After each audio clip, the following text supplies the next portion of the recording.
Hello everyone, इस video में हम लोग बात करेंगे रेलवे बोर्ड के द्वारा जो लेटेस्ट गाइडलाइन जारी किया गया है अक्टूबर 2022 में कि किस ग्रेड पे के कर्मचारी को किस ट्रेन में टिकट लेने की फैसिलिटी है, कौन कौन इंटाइटल्ड हैं, इसके बारे में हम लोग बात करेंगे।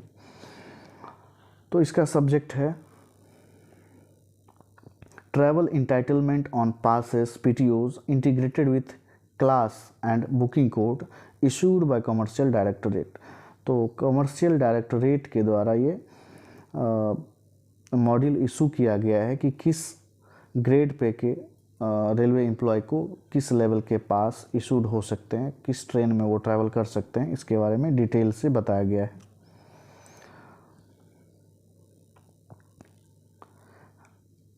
आगे लेटर में लिखा है कि instructions were issued by letter cited under reference above. ऊपर वाला जो रेफरेंस 1 में दिया हुआ है उसमें इंस्ट्रक्शन दिए गए थे कि पासेस PTO में स्टैंप लगाने के बाद फिजिकल पास जो पहले इशू होता था उस पर स्टैंप लगाया जाता था, मेल एक्सप्रेस का या राजधानी दुरंतो का या शताब्दी का। तो अगर वो स्टैंप रहता था तो ही जाके उस पर हम टिकट बनाते थे। अगर राजधानी दुरंतो का स्टैंप है तो राजधानी दुरंतो में हम टिकट कटवा सकते थे, अगर शताब्दी का स्टैंप लगा है तो उस ट्रेन में हम टिकट ले सकते थे। हाउएवर जब से ई पास PTO का मॉड्यूल आया तब से हम ये स्टैंप नहीं लगा सकते थे ई पास PTO में। तो इसीलिए Indian railway men's federation and national federation of Indian railway इसके लिए रिक्वेस्ट किया था कि गाइडलाइंस जारी करें कि किस टाइप की ट्रेन में हम लोग एंटाइटल्ड हैं।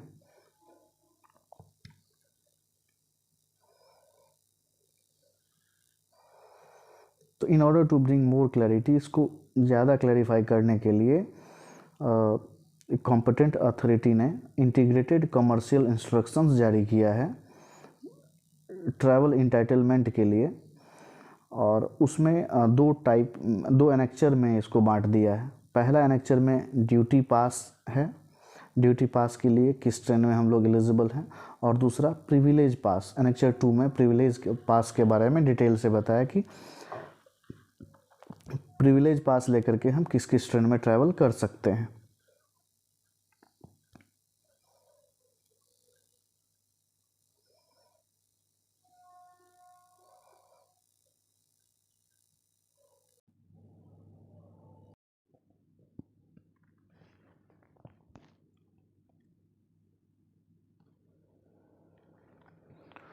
अभी हम लोग इसका पहला पार्ट देखेंगे।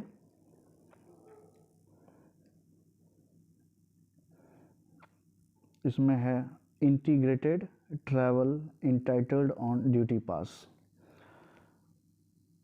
ड्यूटी पास पर हम लोग किस टाइप के ट्रैवल के लिए इंटाइटल्ड हैं ये देखेंगे। तो अगर इस रो को समझ लिए हम लोग तो चार्ट कैसे देखेंगे ये पता चल जाएगा, और बाकी चीज़ें खुद से भी समझ सकते हैं। इसमें पहले दिया है सीरियल नंबर, जितने भी स्टेटस हैं, जितने भी डिजिग्नेशन होता है लोगों का, सबका सीरियल नंबर दिया हुआ है। तो सीरियल नंबर 1 to 16 है, शायद नीचे आगे भी होगा। स्टेटस, उनका स्टेटस क्या है, मतलब वो क्या हैं। तो CRB chairman of railway board हुआ, board members including MF, DGs and GM। ठीक है, ये हो गया apex scale and CCRS status में ये लोग आ गए। फिर है इनका पे लेवल इन पे मैट्रिक्स में क्या है। तो पे लेवल पे मैट्रिक्स हम लोग जानते हैं कि 7th पे कमीशन के अकॉर्डिंग जो आया है उसमें किसका पे लेवल कैसा रहता है, ये सारे लोगों को पता होगा। इनके पे लेवल से हमको ज़्यादा मतलब है नहीं, इसमें ज़्यादा कुछ देखना नहीं है। तो CRB वगैरह का जो पे लेवल है वो 17 पे लेवल में आते हैं, उनके अकॉर्डिंग, इसी के अकॉर्डिंग उनका बेसिक रहता है। तो ये बात समझ में आ गई कि इस लाइन का क्या मतलब है। ये बताएगा पे लेवल इन पे मैट्रिक्स। पे मैट्रिक्स में इनका पे लेवल क्या है। अब उनको कौन कौन सा पास इशू होता है वो अगले कॉलम में, जैसे सीआरबी और जीएम और अदर इक्विवेलेंट ऑफिसर को गोल्ड पास मिलता है।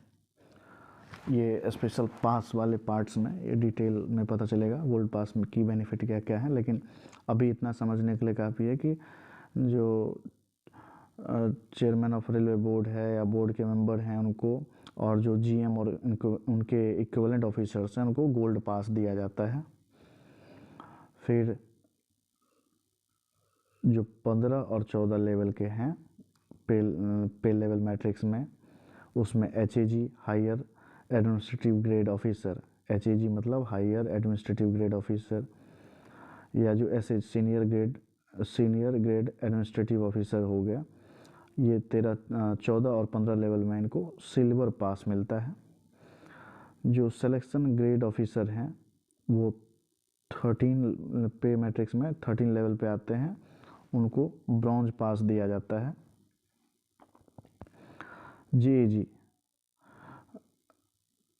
जेएजी मतलब जूनियर एडमिनिस्ट्रेटिव ग्रेड ऑफिसर जो हैं वो 12 में आते हैं, 12 लेवल में, उनको भी ब्रॉन्ज पास दिया जाता है।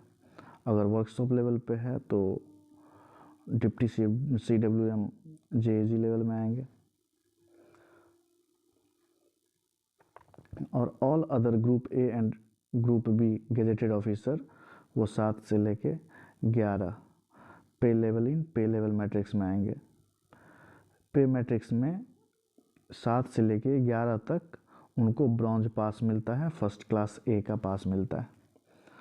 तो इसमें यही जानने वाली बात थी कि किस टाइप के ऑफिसर को किस टाइप के पास मिलते हैं। एचएजी एसएजी इन दोनों को सिल्वर पास मिलता है।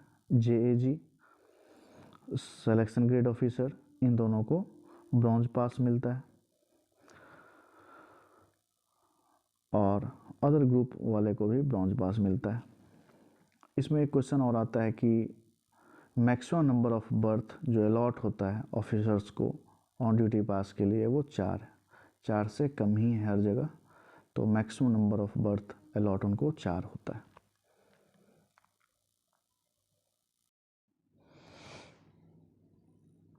तो टाइप ऑफ पास यहाँ तक हम लोग देख लिए। थोड़ा सा कन्फ्यूज़न हो सकता है कि 13 और 12 दोनों को अगर ब्रॉन्ज पास मिलता है और 7 to 11 सबको अगर ब्रॉन्ज पास मिलता है, दोनों में डिफरेंस क्या है। तो दोनों में डिफरेंस यही लग रहा है कि जो जेएजी या ऐसे सिलेक्शन ग्रेड ऑफिसर हैं उनको ब्रॉन्ज पास मिलता है, उसमें क्लास ए में with 1 AC authority, first AC का अथॉरिटी रहता है, फर्स्ट एसी में ट्रैवल कर सकते हैं। लेकिन जो और भी अदर ऑफिसर्स हैं उनको ब्रॉन्ज पास मिलता है और फर्स्ट क्लास ए ओनली मिलता है, मतलब सेकंड एसी में ट्रैवल कर सकते हैं। ठीक है, अब आते हैं इधर class, booking code and maximum number of birth. ये तो समझ गए कि मैक्सिमम 4 होता है। बाकी ट्रेन का क्लासिफिकेशन, लगभग more than 20 types of train हैं अभी इंडिया में चल रहे हैं, तो उस सब को 3 टाइप से कैटेगराइज किया गया है। 3 टाइप से मतलब कौन कौन सा, एक मेल एक्सप्रेस ट्रेन, दूसरा राजधानी दुरंतो टाइप ट्रेन, और तीसरा है शताब्दी टाइप ट्रेन। ठीक है,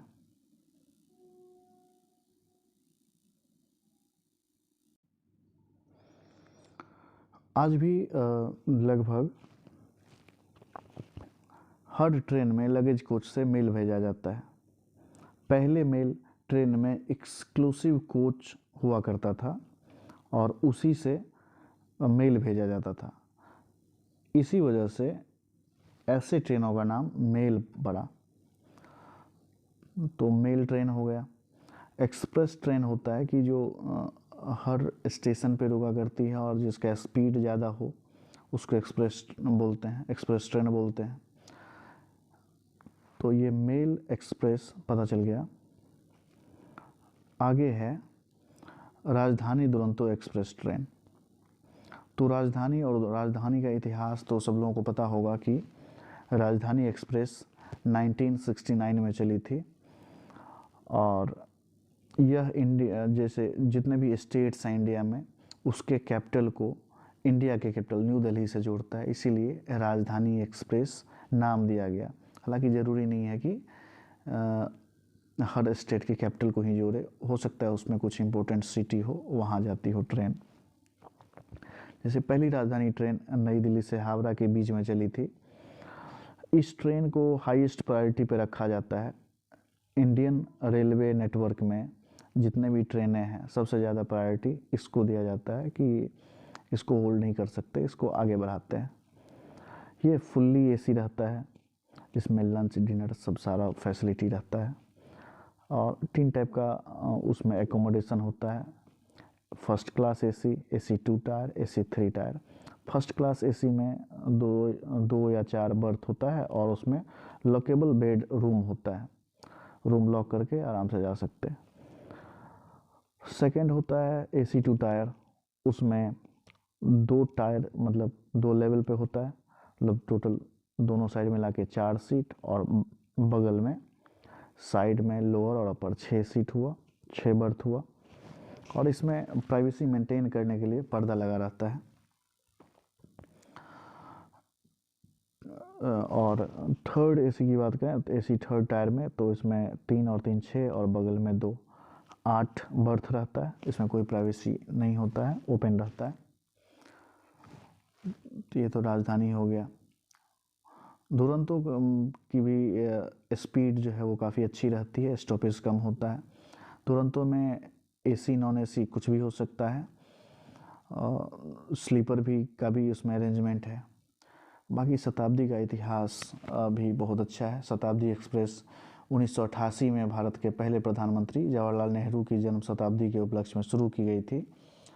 उस टाइम रेल मंत्री माधवराव सिंधिया थे और पहले नई दिल्ली से लेकर झांसी के बीच चली थी, बाद में झांसी से एक्सटेंड करके उसको भोपाल तक चलाया गया। अभी भोपाल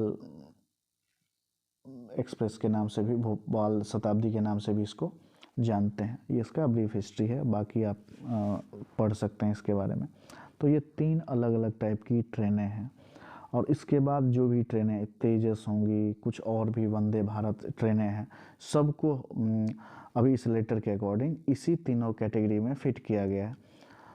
तो अगर हम इस 3 कैटेगरी को समझ लिए कि इसमें जो भी स्टेटस वाले लोग हैं उनको किस किस कैटेगरी में वो इंटाइटल्ड हैं ट्रैवलिंग करने के लिए, तो ये पूरा चार्ट समझ में आ जाएगा। तो ये ऑफिसर्स ग्रेड का है, तो इसको हम स्किप करके आगे बढ़ते हैं कि आगे में क्या है।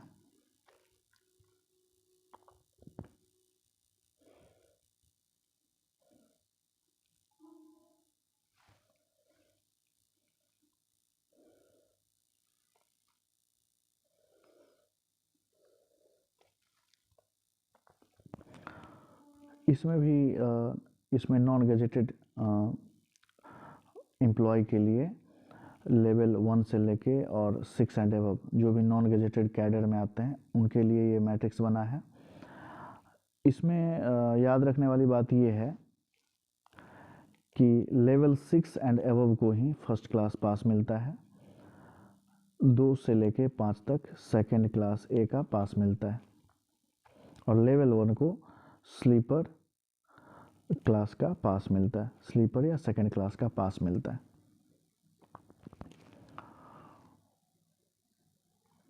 तो ये भी ड्यूटी पास है, इसलिए हम इसको स्किप करके जो प्रिविलेज पास है उस पर आते हैं।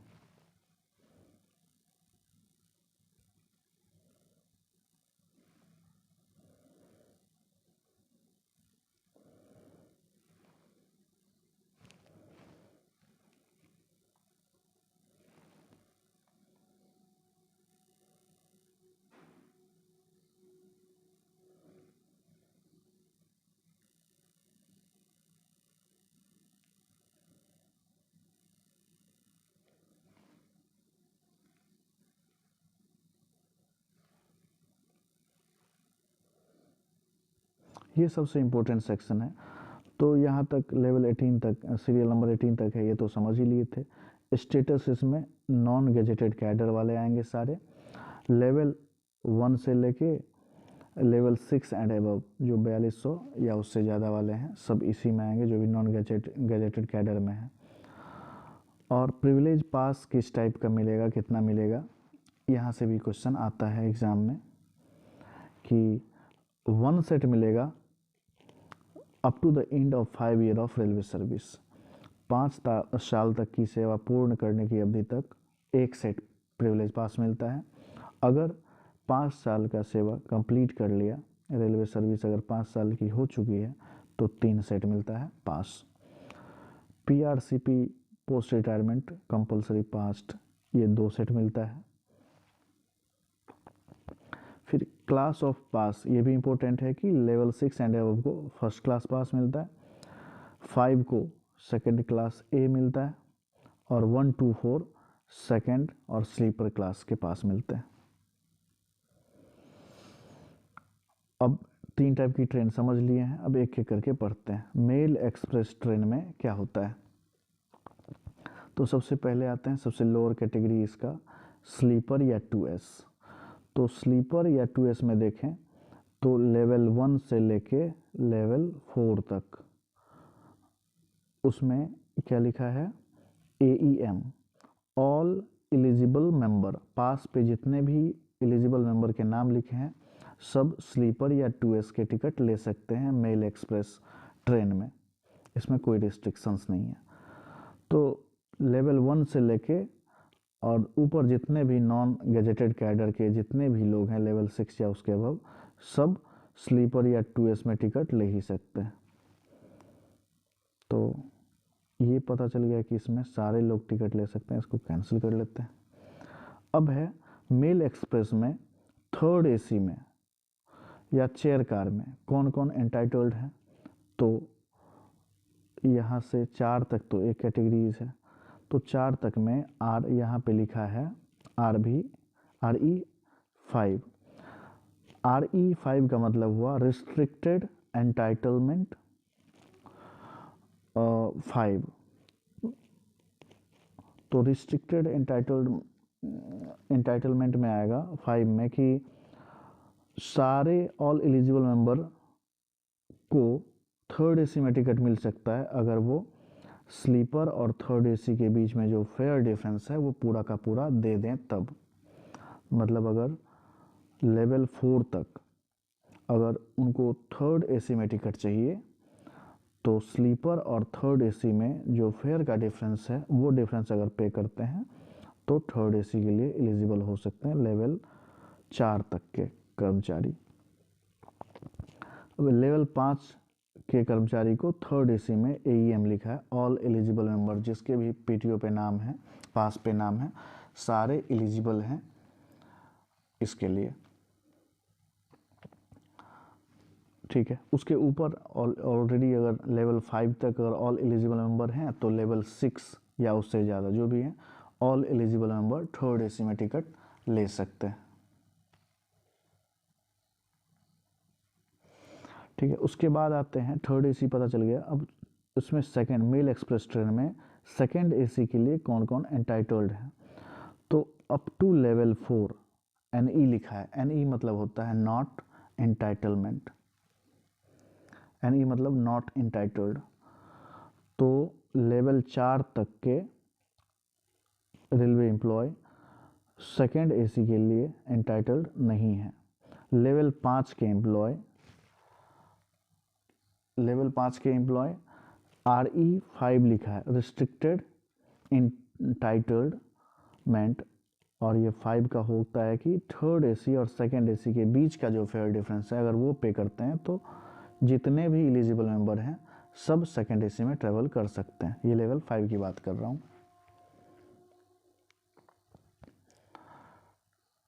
ठीक है, लेवल 5 का ग्रेड पे कितना होता है, इनिशियल ग्रेड पे जो होता है उसका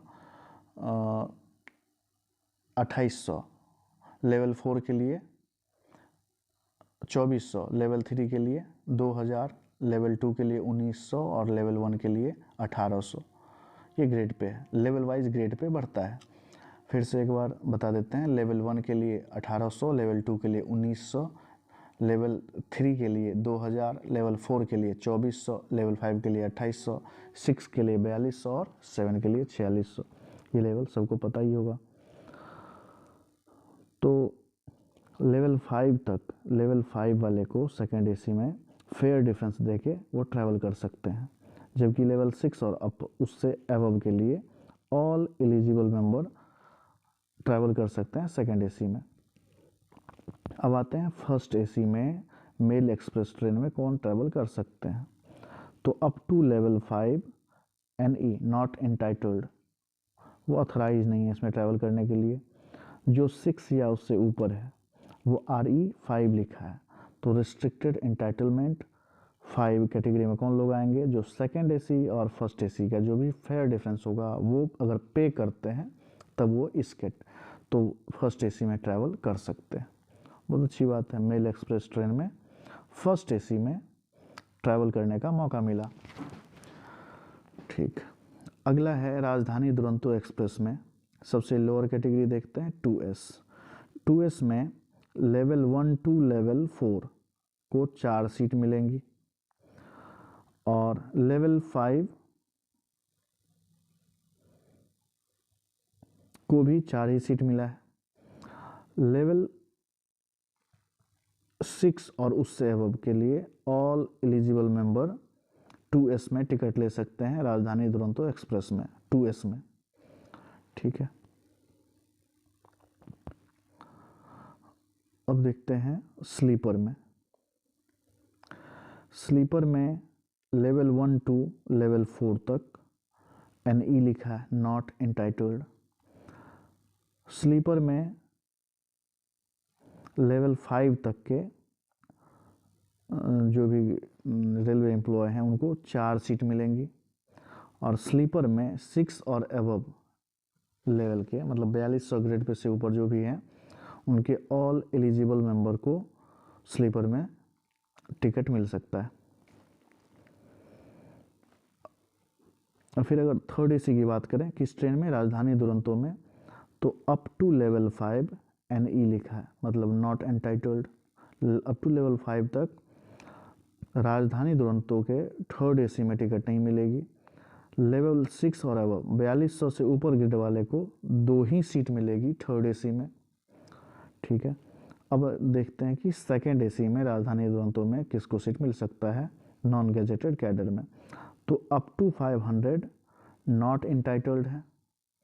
4200 से जिसका ग्रेड पे ज़्यादा है, बेसिक ग्रेड पे जिसका ज़्यादा है उनको 1 सीट मिलेगी सेकेंड एसी में। फिर राजधानी दुरंतो के फर्स्ट एसी में कौन कौन ग्रेड पे वाले एलिजिबल हैं, तो कोई भी एलिजिबल नहीं है, मतलब फेयर डिफरेंस दे के भी राजधानी दुरंतो के फर्स्ट एसी में ट्रैवल नहीं कर सकते। अब आते हैं शताब्दी में। शताब्दी में 2S में ऑल एलिजिबल मेंबर जिनके भी पास PTO पे नाम है 2S में ट्रैवल कर सकते हैं। चेयर कार में क्या है, चेयर कार में अप टू लेवल 5 को नॉट एंटाइटल्ड है, वो पैसे दे के भी नहीं जा सकते। ठीक है, और लेवल 6 या उससे अबव वाले के लिए चेयर कार में 2 सीटें मिलेंगी। फिर है एग्जीक्यूटिव चेयर कार में शताब्दी एक्सप्रेस टाइप की ट्रेन में कोई भी सीटें नहीं मिलेगी, फेयर डिफरेंस दे के भी नहीं मिलेगी। तो अब समझ लिए तीनों ट्रेन में कहाँ कहाँ किस, सब अपने अपने ग्रेड पे लेवल के हिसाब से पता चल गया होगा, कैसे ये देख सकते हैं। इसमें जो जो टर्म है उसको मैं एक बार फिर से रिपीट कर देता हूँ। NE मतलब नॉट एंटाइटल्ड, AEM मतलब ऑल एलिजिबल मेंबर, RE 5 मतलब रिस्ट्रिक्टेड एंटाइटलमेंट, 5 मतलब फेयर डिफरेंस दे के ट्रैवल कर सकते हैं। जहाँ पे नंबर लिखा है उतने सीट मिलेंगे, तो इसमें कुछ भी अब बचा नहीं। आगे जो इम्पोर्टेंट पॉइंट है कि जो नई नई ट्रेनें हैं वो जो चल रही हैं उसमें चढ़ने का मौका मिलेगा कि नहीं, तो उसको देखते हैं।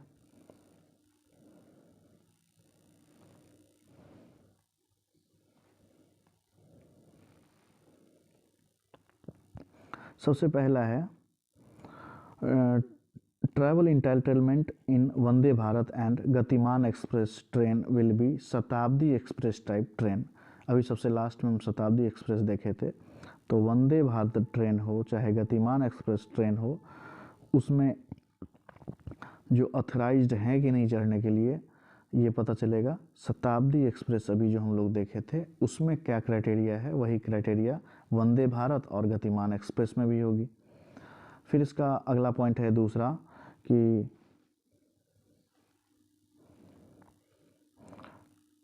Travel entitlement in Humsafar special train on special charges and Suvidha special train will be Rajdhani express type. तो राजधानी एक्सप्रेस बीच में जो था उसका जो क्राइटेरिया है वही criteria Humsafar special train on special charges और सुविधा का भी है।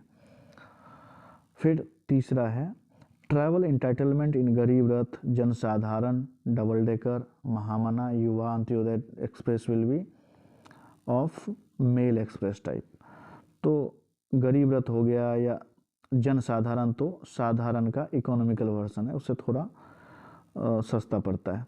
तो गरीब रथ या जनसाधारण में जो भी क्राइटेरिया मेल एक्सप्रेस का है वही क्राइटेरिया इसमें भी एप्लीकेबल होगा। फिर इसका चौथा पार्ट है travel entitlement in Tejas express train operated by Indian railway will be as per type of respective train. अगर राजधानी तेजस है तो राजधानी तेजस होगा, तो राजधानी वाला क्राइटेरिया फुलफिल करना चाहिए। और अगर क्या था फिर आगे उसका, अगर वो दुरंतो टाइप स्पेशल है तो दुरंतो तेजस वाला क्राइटेरिया, शताब्दी अगर तेजस है तो शताब्दी तेजस वाला क्राइटेरिया फुलफिल करना पड़ेगा। तो इसमें जो जो क्राइटेरिया था कौन कौन ट्रैवल कर सकते हैं वही उसमें होगा। किसमें? शताब्दी तेजस एक्सप्रेस में। अगर राजधानी तेजस एक्सप्रेस है तो राजधानी वाला क्राइटेरिया सारा एप्लीकेबल होगा उसके लिए।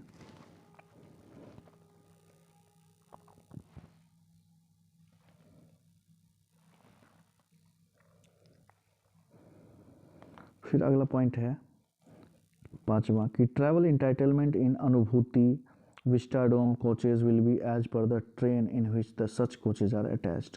अब वो ये सब कोचे जिस ट्रेन में अटैच है, अगर राजधानी या शताब्दी जिसमें भी अटैच है उसी के अकॉर्डिंग उसका जो क्राइटेरिया था कि किस किस पे लेवल के कर्मचारी उसमें इंटाइटल्ड हैं वही इसमें भी एप्लीकेबल होगा। तो इस तरह से हम लोग ये चार्ट देखना सीख लिए और इसके बेसिस पे हम लोग ये डिसाइड कर सकते हैं कि ग्रेड लेवल पे उसका पे लेवल क्या है कर्मचारी का, उसके बेसिस पे उनको कौन सा टाइप किस टाइप की ट्रेन में वो ट्रैवल करने के लिए ऑथराइज है ये पूरा पता चल गया होगा। बाकी अगर इससे रिलेटेड कुछ इन्फॉर्मेशन और चाहिए, कुछ क्वेरी है तो आप कमेंट करके पूछ सकते हैं, मैं कोशिश करूँगा इसको क्लैरिफाई करने का। Thank you.